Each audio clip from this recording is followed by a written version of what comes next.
Hello and welcome to Star Trek Online. Season 13 is here with new content such as new featured episode, competitive PvEs and its respective reputation, redesigned PvE launcher.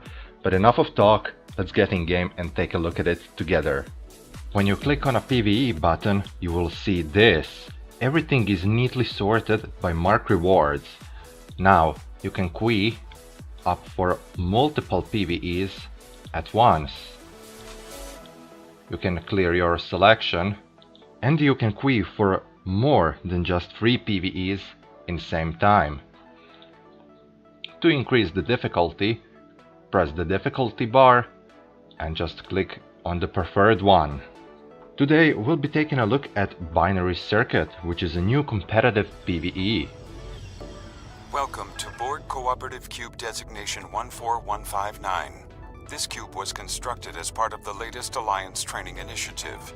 You will be competing against another team here. Both teams will be traversing a mirrored set of rooms. Complete each challenge you encounter to progress. There are consoles in each room to display instructions for the active challenge. You will be able to use a console to send a holographic foe to harass the other team. Only one foe can be sent per room, however. Once you reach the end chamber, you will have one last combat trial to face. The first team to complete that trial will be the victors. This is 5 vs 5 PvE, which means we got 2 teams with 5 players competing against each other. Training simulation initiated. Begin. There is an invisible path across the chasm ahead of you.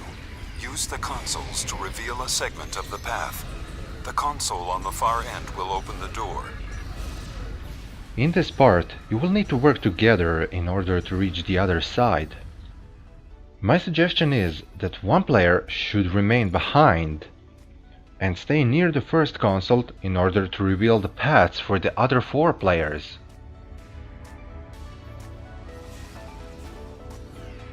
There are 3 islands with another console used to reveal the next path. Again, one player reveals while the other goes forward. When, or better to say if, you safely reach the other side, interact with the console to reveal all pathways permanently.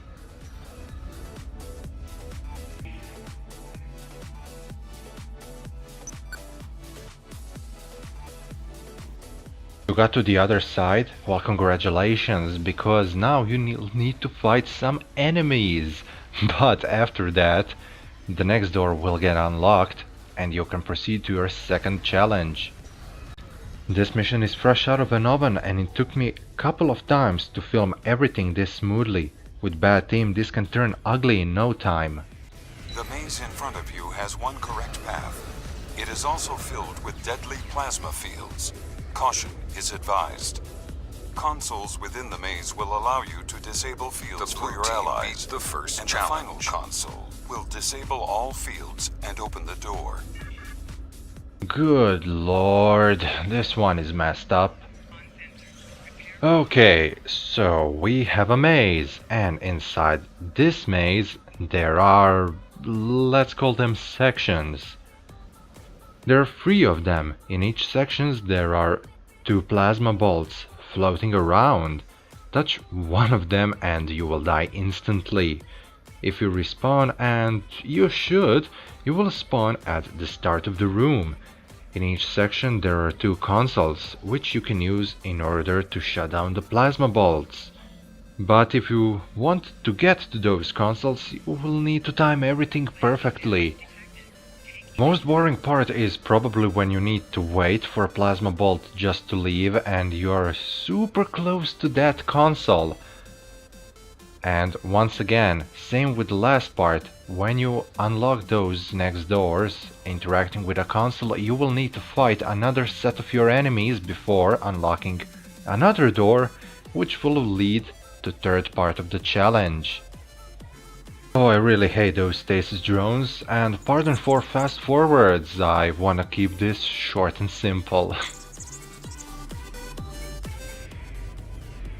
The only way across the chasm ahead of you is the tunnel you see. The tunnel is also a giant locking mechanism. and can only be traversed when oriented correctly.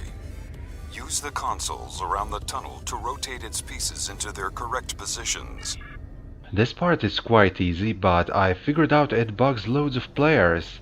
Look at the lights at the beginning of a tunnel. Blue is on the left while green or yellow is on the right. Now, the next preceding segments must be oriented in the same color as the light, so the right side must be green while the left side has to be blue. Once you rotate all of the segments to fit the starting color, that's it. You will extend the walkway and you will be free to proceed to another room. Once when you are through the tunnel, again interact with a console in order to unlock the next door. You thought you won't need to fight? Well, take another guess. There is one last fight between you and the final room, and it's quite easy. When you kill all the enemies standing between you and the next room, you will then need to interact with another console to begin the last part of this challenge.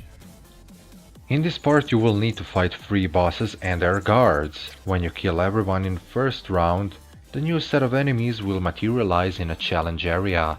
I'm doing a fast forward in here because it takes a little bit of time. I hope you won't mind. Program complete. Results to follow. This is it, guys, and my team was victorious. This was amazing PvE. I really love them. They kind of remind me to Arena of Sompek, and because I'm so in love with ground PvEs, oh, I'm gonna be wasting so much time of my life being in here. I really hope you enjoyed this, guys. If you did, please leave a like, subscribe, comment. If you didn't, again, put down a comment. And until next time, stay safe, guys. You're the best. Geronimo out.